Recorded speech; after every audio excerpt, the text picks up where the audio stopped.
श्री गणेशाय नमः। ओम नमः शिवाय। नमस्कार दोस्तों, आप सभी लोगों का इस चैनल पर स्वागत है। शिव पुराण एक प्रमुख तथा सुप्रसिद्ध पुराण है। इस एपिसोड में मैं शिव पुराण में वर्णित रुद्र संहिता की द्वितीय सती खंड का प्रथम भाग आपके समक्ष प्रस्तुत कर रही हूँ।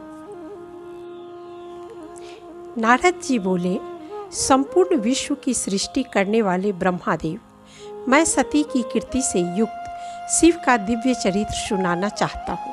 ब्रह्मा जी ने कहा, मुनि, देवी सती और भगवान शिव का शुभ यश परम पावन, दिव्य और गोपनीय से भी अत्यंत गोपनीय है। उनके बाएं अंग से भगवान विष्णु, दाएं अंग से मैं ब्रह्मा और मध्य अंग यथार्थ हृदय से रुद्रदेव प्रकट हुए। इस प्रकार भगवान सदाशिव स्वयं ही 3 रूप धारण कर स्थित हुए हैं। उन्हीं की आराधना करके मैंने देवता, असुर और मनुष्य आदि संपूर्ण जीवों की सृष्टि की। प्रजापतियों, देव शिरोमणियों की सृष्टि करके मैं बहुत प्रसन्न हुआ तथा अपने को सबसे ऊंचा मानने लगा।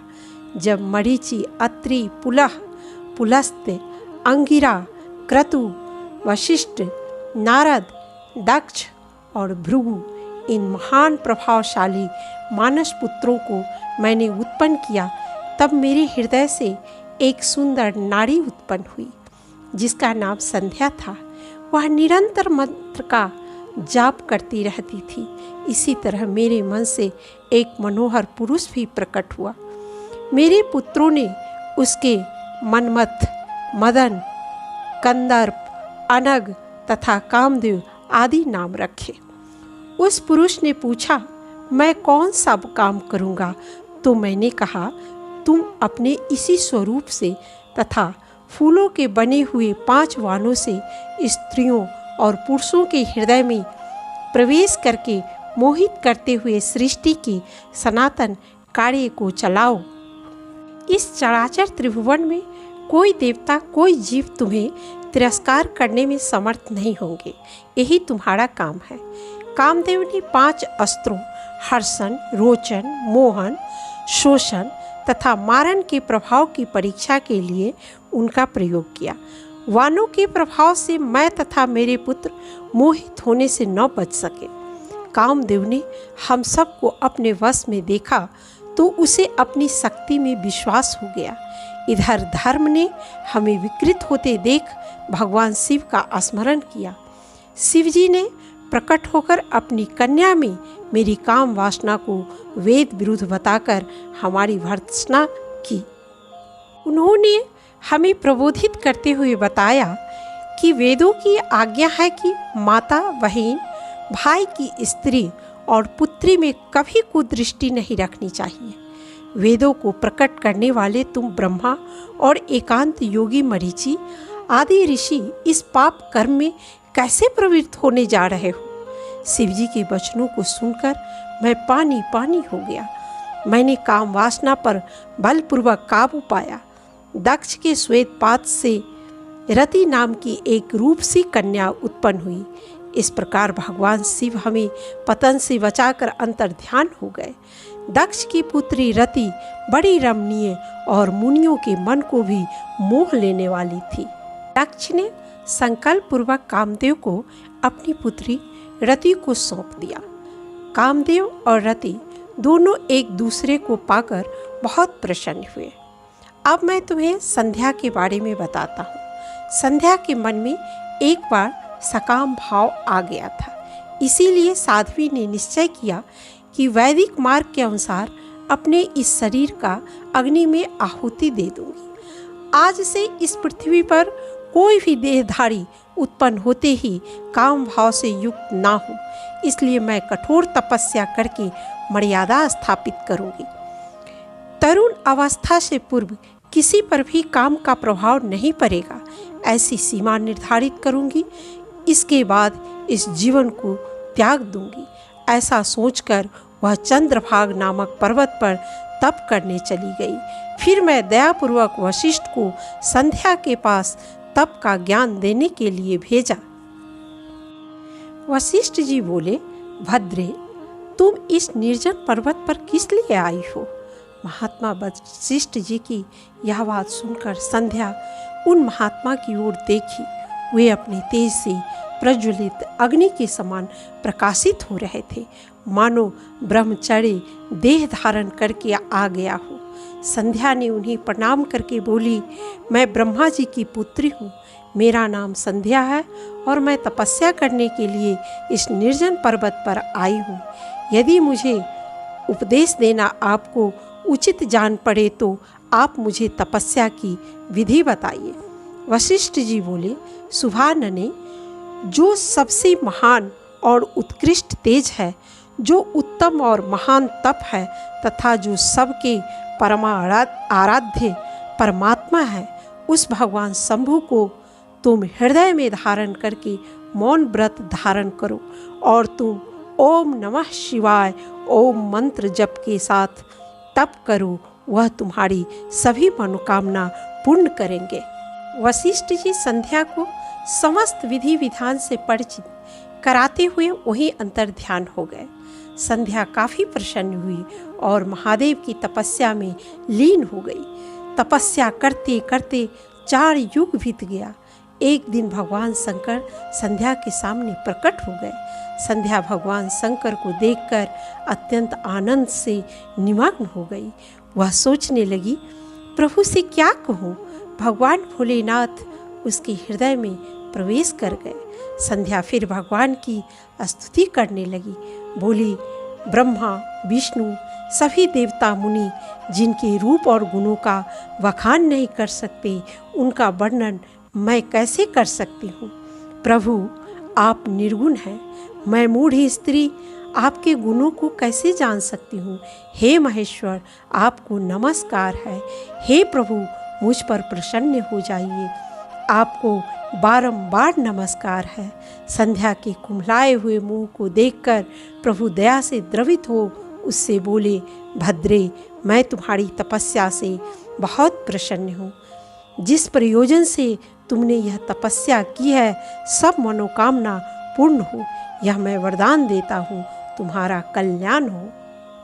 संध्या बोली, हे देवेश्वर, आकाश में, पृथ्वी आदि किसी भी स्थान में जो प्राणी है, वे सब के सब जन्म लेते ही काम भाव से युक्त ना हो जाए। नाथ, मेरी सकाम दृष्टि कहीं भी ना पड़े। मेरे जो पति होवे वे भी मेरे अत्यंत सुहृदय हों। पति के अतिरिक्त जो भी पुरुष मुझे सकाम भाव से देखे, उसके पुरुषत्व का नष्ट हो जाए, वह तत्काल नपुंसक हो जाए। महादेव बोले, ऐसा ही होगा। कहकर अंतर ध्यान हो गए। शिव के आज्ञा अनुसार संध्या मेघातिथि के यहाँ यज्ञ में अपने शरीर का आहुति दे दी और जब मुनि ने यज्ञ की समाप्ति अवसर आया, तब वह अग्नि की ज्वाला में से सुवर्ण की सी कांति वाली पुत्री के रूप में प्राप्त हुई। मुनिवर ने उसका नाम अरुंधति रखा। मेघातिथि के आश्रम में अरुंधति धीरे धीरे बड़ी होने लगी। फिर मुनि ने उसका विवाह वशिष्ठ मुनि के साथ बड़े धूमधाम से किया। अरुंधति भी महर्षि वशिष्ठ को पति रूप में पाकर बहुत प्रसन्न हुई। महर्षि वशिष्ठ और पतिव्रता अरुंधति देवी का दाम्पत्य जीवन सुखपूर्वक बीतने लगा।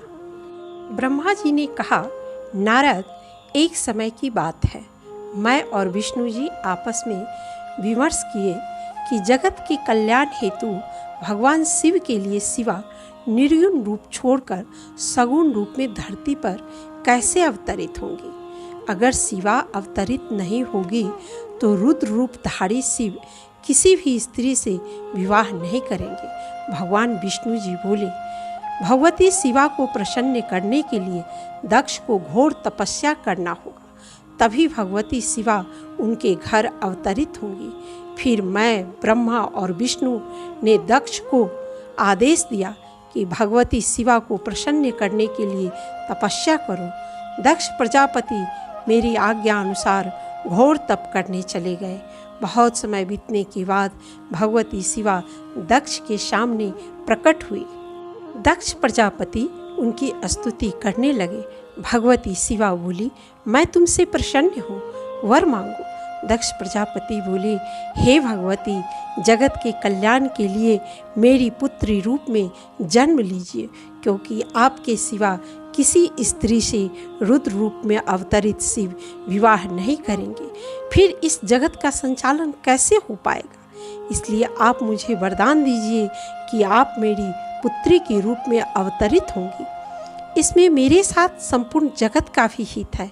देवी ने कहा, तात प्रजापति दक्ष, मेरी उत्तम बात सुनो। मैं सत्य कहती हूँ, तुम्हारी भक्ति से अत्यंत प्रसन्न हूँ। तुम्हें संपूर्ण मनोवांछित वस्तु देने के लिए उद्धत हूँ। दक्ष, यद्यपि मैं महेश्वरी हूँ, तथापि तुम्हारी भक्ति के अधीन हो तुम्हारी पत्नी के गर्भ से तुम्हारी पुत्री के रूप में अवतीर्ण होंगी, इसमें संशय नहीं है।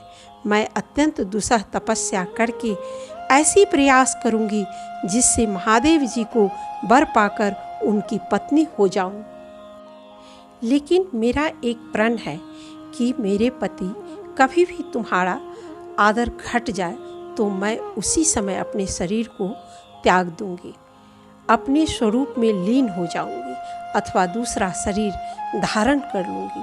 और महेश्वरी शिवा वही अंतर्ध्यान हो गए। दक्ष भी प्रसन्न रहने लगे कि देवी शिवा मेरी पुत्री होने वाली है। दक्ष प्रजापति मानसी सृष्टि से भी प्रजा वृद्धि होते न देखकर पास आए और मेरी आज्ञा से दक्ष ने वीरनी से विवाह करके मैथुन द्वारा हर्याश्रव नाम के 10,000 समान धर्मशील और गुण वाले बालक उत्पन्न किए। दक्ष ने उन्हें संतान उत्पन्न करने का आदेश दिया, परंतु हर्याश्रवों ने प्रथम सिंधु तट पर स्थित नारायण तीर्थ में भगवान का ध्यान करने का अपना निश्चय प्रकट किया और पिता को प्रणाम करके वे सब उधर ही चल पड़े। वहाँ उनका तुम यानी नारद जी से मिलन हुआ, जिन्होंने उन हर्याश्रवों को संसार को दुखमय तथा ब्रह्मा प्राप्ति को सच्चा सुख बताते हुए ज्ञानोपदेश दिया, जिससे वे प्रजा उत्पत्ति के विचार से विरक्त होकर तपोरत हो गए। दक्ष को जब इस सारी घटना का पता चला तो उसने सबलाश्रवगण नामक 1 सहस्त्र अन्य पुत्रों को उत्पन्न करके उनसे प्रजोत्पत्ति के लिए कहा। उन्होंने भी प्रथम ईश्वर चिंतन करने का अपना निश्चय प्रकट किया। नारद जी ने उन सब को भी सत्य ज्ञान उपदेश देकर सांसारिकता से विरत कर दिया। शिव जी की प्रबल माया से मोहित दक्ष को जब इस तथ्य का पता चला तो वह विक्षुब्ध हो उठा और उसने 3 ऋणों पितृऋण, आचार्य ऋण और ऋषि ऋण को चुकाए बिना ही हर्याश्रवों और सबलाश्रवों गण को संसार से विरक्त करने के औचित्य के लिए तुम्हें यानी नारद को एक स्थान पर स्थिर न रहने का शाप दे दिया। ब्रह्मा जी बोले, हे नारद, इसके उपरांत दक्ष ने 60,000 कन्याओं को उत्पन्न किया और सभी कन्याओं का विवाह ऋषि मुनियों से कर दिया। इन कन्याओं की प्रजाओं से चराचर व्याप्त हो गया। इधर समय आने पर भगवती शिवा ने प्रदत्त वर की रक्षा करते हुए वीरनी के उदर में प्रवेश किया। दक्ष दंपति ने विधि पूर्वक सभी संस्कार किए और प्रयत्न पूर्वक गर्भ की रक्षा की। यथा समय भगवती ने जन्म लिया और चारों ओर असीम आनंद का मनोहारी वातावरण छा गया। सती के जन्म लेते ही संपूर्ण दिशाओं में शांति छा गई। देवता आकाश में खड़े हो मांगलिक बाजे बजाने लगे। आकाश से फूलों की वर्षा होने लगी। अग्निशालाओं की बुझी हुई अग्नि या सहसा प्रज्वलित हो उठी और सब कुछ मंगलमय हो गया। वीरनी के गर्भ से साक्षात जगदम्बा को प्रकट हुई देख दक्ष ने दोनों हाथ जोड़कर नमस्कार किया और बड़ी भक्ति भाव से उनकी बड़ी स्तुति की। देवी बोली, प्रजापति, तुम्हारा मनोरथ आज सिद्ध हो गया। ऐसा कहकर देवी ने अपनी माया से शिशु रूप धारण कर लिया और रोने लगी। पुत्री का अलौकिक रूप देखकर सभी स्त्रियों को पुरुषों को बड़ा हर्ष हुआ। नगर के सभी लोग जय जयकार करने लगे। गीत और वाद्यों के साथ बड़ा भारी उत्सव होने लगा। हरिश्रव आदि देवों ने उपस्थित होकर देवी भगवती का स्तवन किया और दक्ष के सौभाग्य की सराहना की। दक्ष ने अपनी उस पुत्री का नाम उमा रखा। माँ वीरनी ने और महात्मा दक्ष ने अपनी पुत्री का लालन पालन बड़े प्रेम से करने लगे तथा वह शुक्ल पक्ष की चंद्रकला के समान दिनों दिन बढ़ने लगी। बाल्यावस्था में भी समस्त उत्तमोत्तम गुण उसमें प्रवेश करने लगे। जैसे शुक्ल पक्ष के बाल चंद्रमा में भी समस्त मनोहारिणी कलाएं प्रविष्ट हो जाती है, बचपन से ही दक्ष कन्या सती बैठी बैठी भाव में निमग्न हो जाती और शिव का मूर्ति बना डालती एवं गुणगान करने लगती। इस प्रकार शिवा बाल लीला करती धीरे धीरे बढ़ने लगी और समय आने पर युवती हो गई। अब दक्ष यह चिंता करने लगा कि देवी को पति रूप में शिव की प्राप्ति कैसी हो। तब पिता की चिंता को देखते हुए शिवा ने माता से अनुमति लेकर भगवान शिव को पति रूप में पाने के लिए घर में ही नंदा व्रत किया। उसकी विधि इस प्रकार है। अश्विनी मास नंदा तिथि को गुड़, चावल, नमक आदि से शंकर जी का पूजन। कार्तिक मास की 14 तिथि को खीर, पुए आदि से शिव जी का पूजन और भजन। अघन मास के कृष्ण पक्ष की अष्टमी के दिन जौ, तिल, चावल आदि से शिव पूजन और निरंतर आराधन। पौष मास की शुक्ल पक्ष की सप्तमी की रात्रि को जागरण और प्रातः खिचड़ी से शिव जी का पूजन। माघ मास की पूर्णिमा को रात्रि जागरण और गीले वस्त्रों से नदी तट पर भजन। अश्विनी से भाद्रपद मास तक अनेक प्रकार के फलों, पुष्पों, बेलपत्र आदि ऋतु सुलभ द्रव्यों से निष्ठापूर्वक शिव का आराधन। शिवा विधि पूर्वक इस नंदा व्रत यानी मनचाहा पति देने वाला व्रत का उद्यापन करके शिव जी के ध्यान में तन्मय हो गई। उसके इस व्रत से ब्रह्मा, विष्णु आदि देवता प्रसन्न हुए और शिवा के अभिष्ट साधन के लिए सपत्नी कैलाश की ओर चल दिए। वहाँ जाकर श्रेष्ठ देवों ने लोक लोकेश्वर भगवान भूत भावन को श्रद्धापूर्वक प्रणाम किया और विधि स्तुतियों द्वारा उन्हें प्रसन्न किया। शिव जी सर्वज्ञ सर्वांतर्यामी होते हुए भी हमसे हमारे आने का कारण पूछा। तो हे नारद जी, मैंने उनसे निवेदन किया कि हे देवाधिदेव, आपकी सहायता के बिना मेरे लिए सृष्टि की रचना संभव नहीं। जब तक आप असुरों का संहार नहीं करेंगे तब तक उत्पादों का शमन नहीं होगा और नई सृष्टि के लिए अवकाश नहीं रहेगा। आपने रुद्र रूप में जो अवतार धारण किया है उसका अपने ही कर्म भेद से रूप भेद का तत्व हमें समझाया था। सृष्टिकर्ता होने से मैं ब्रह्मा, पालक होने से यह विष्णु और संहारता होने से आप रुद्र। वस्तुतः आप शिव की ही 3 रूप मूर्तियां हैं। हे परात्पद शंकर, हम दोनों पत्नीधारी हो गए हैं। अब आप भी गृहस्थ बने, यही हम सब का आपसे विनम्र निवेदन है और इसीलिए हम सब यहाँ आपकी सेवा में उपस्थित हुए हैं। विष्णु जी ने भी मेरी इस बात का समर्थन किया और शिव जी का विवाह उत्सव देखने की उत्सुकता प्रकट की। शिव जी ने कहा कि मैं तो योगी हूँ, योग में ही मुझे आनंद मिलता है। योगी को भोग का क्या काम। इतने पर भी मैं भक्तों की भावना का अनादर नहीं करता, परंतु मैं जैसी नारी को प्रिय पत्नी के रूप में ग्रहण कर लूँगा उसे सुनो। हरे, जो नारी मेरे तेज को ग्रहण कर सके, जो योगिनी तथा इच्छा अनुसार रूप धारण करने वाली हो, जब मैं योग में तत्पर रहूं तब उसे भी योगिनी बनकर रहना होगा। मैं शिव के अंशभूत हूँ, इसलिए जो मेरे शिव चिंतन में विघ्न डालने वाली होगी वह जीवित नहीं रह सकती, उसे अपने जीवन से हाथ धोना पड़ेगा। अगर कोई ऐसी नारी है तो मुझे बताओ, तुम मुझे ऐसी पत्नी प्रदान करो जो सदा मेरे कर्म के अनुकूल चल सके। मेरी एक और शर्त है, उसे तुम सुनो। यदि उस स्त्री का मुझ पर और मेरे वचन पर अविश्वास होगा तो मैं उसे त्याग दूंगा। ब्रह्मा जी बोले, हे नाथ, वैसे ही स्त्री के संबंध में हम लोग आपको बताने आए हैं। वह जगदम्बा 2 रूप लक्ष्मी और सरस्वती का पहले ही धारण कर पृथ्वी पर आ चुकी है। लक्ष्मी जी को विष्णु जी पानी ग्रहण किए हैं और सरस्वती का पानी ग्रहण मैं यानी ब्रह्मा किया हूँ। जो वह अब तीसरा रूप धारण कर दक्ष की पुत्री के रूप में अवतरित हुई है, उसका नाम उमा है। उमा यानी सती ही ऐसी भार्या हो सकती है जो सदा आपके लिए हितकारिणी हो।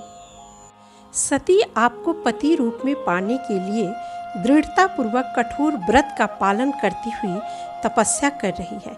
हे महेश्वर, आप उन्हें वर देने के लिए जाइए और उनकी तपस्या के अनुरूप वर देकर उनके साथ विवाह कीजिए। हे शंकर, भगवान विष्णु की, मेरी तथा इन संपूर्ण देवताओं की यही इच्छा है, अतः आप सबकी इच्छा को पूर्ण कीजिए जिससे हम आदरपूर्वक इस उत्सव को देख सकें।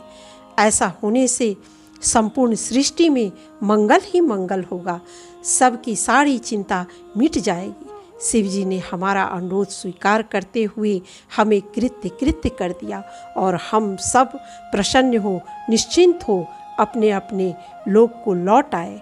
उमा ने पुनः नंदा व्रत का आश्रय लिया, जिसके फलस्वरूप शिव जी उनके समक्ष प्रकट होकर वर मांगने का अनुरोध करने लगे। उमा मुख से कुछ भी ना बोल सकी। भगवान शिव के दर्शनों से मुग्ध होकर वह चातकी के समान उनकी रूप सुधा का ही पान करती रह गई। भगवान शिव सर्वांग सुंदर एवं गौरवर्ण थे। उनके 5 मुख थे और प्रत्येक मुख में 3-3 नेत्र थे। मस्तक पर चंद्रमा और गंगा जी शोभा बढ़ा रही थी।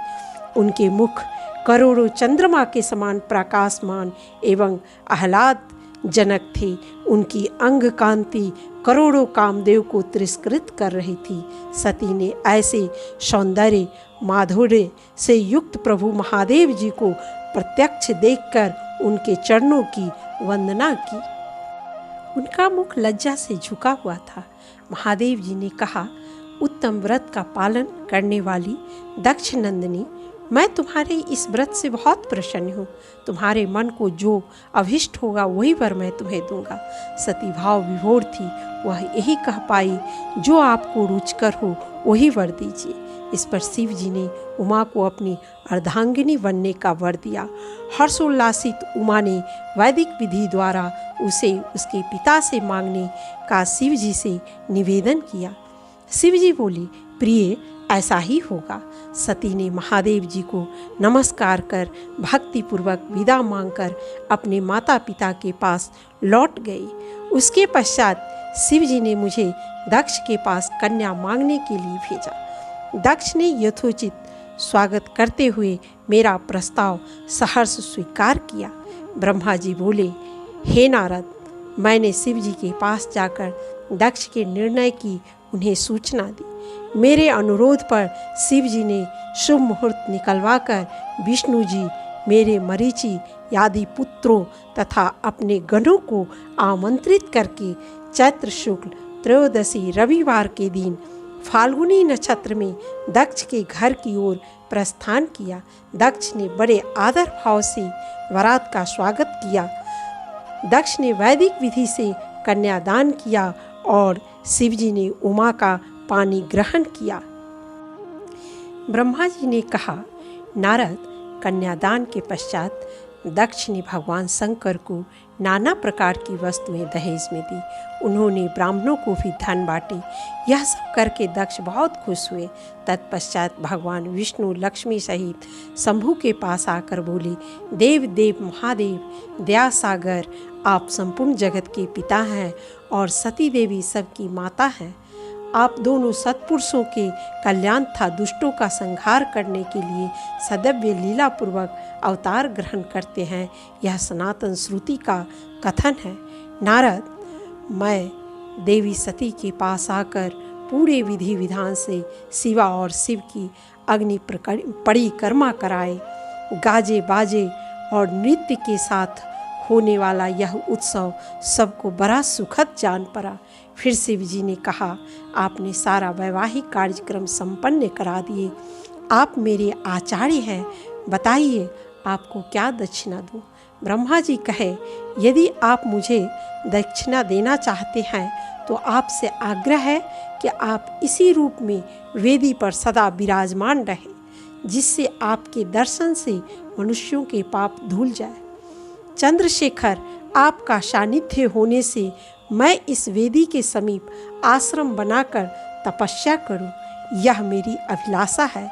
चैत्र के शुक्ल पक्ष की त्रयोदशी को पूर्वा फाल्गुनी नक्षत्र में रविवार के दिन इस भूतल पर जो मनुष्य भक्तिभाव से आपका दर्शन करे, उसके सारे पाप धुल जाए, विपुल पुण्य की वृद्धि हो और समस्त रोगों का सर्वथा नाश हो जाए। इसे सुनकर भगवान शिव ने कहा, ऐसा ही होगा। मैं तुम्हारे कहने से संपूर्ण जगत के हित के लिए अपनी पत्नी सती के साथ इस वेदी पर स्थित भाव से स्थिति रहूँगा। ऐसा कहकर पत्नी सहित भगवान शिव अपनी अंश रूपनी मूर्ति को प्रकट करके वेदी के मध्य भाग में विराजमान हो गए। उसके बाद स्वजनों एवं दक्ष से विदा ले अपनी पत्नी सती के साथ कैलाश जाने के लिए तैयार हुए। सभी देवतागण उनकी स्तुति की, फिर सब साथ चलने लगे। सबों को उन्होंने आदरपूर्वक रास्ते से लौटा दिए। फिर भी विष्णु जी एवं अन्य देवता कैलाश तक साथ गए। कैलाश पर पहुंचकर सबको आदरपूर्वक उन्होंने विदा किया। फिर अपनी पत्नी सती के साथ आनंद मग्न हो कैलाश पर रहने लगे। सूत जी कहते हैं, सती और शिव विवाह का सारा प्रसंग मैं आप लोग को सुना दिया।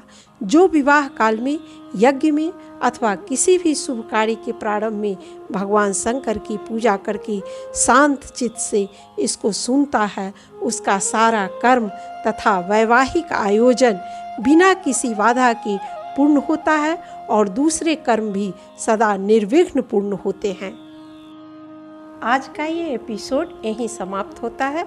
मिलते हैं फिर अगले एपिसोड में। तब तक आप सभी लोग अपना ख्याल रखें और महादेव की कृपा आप सब पर बनी रहे।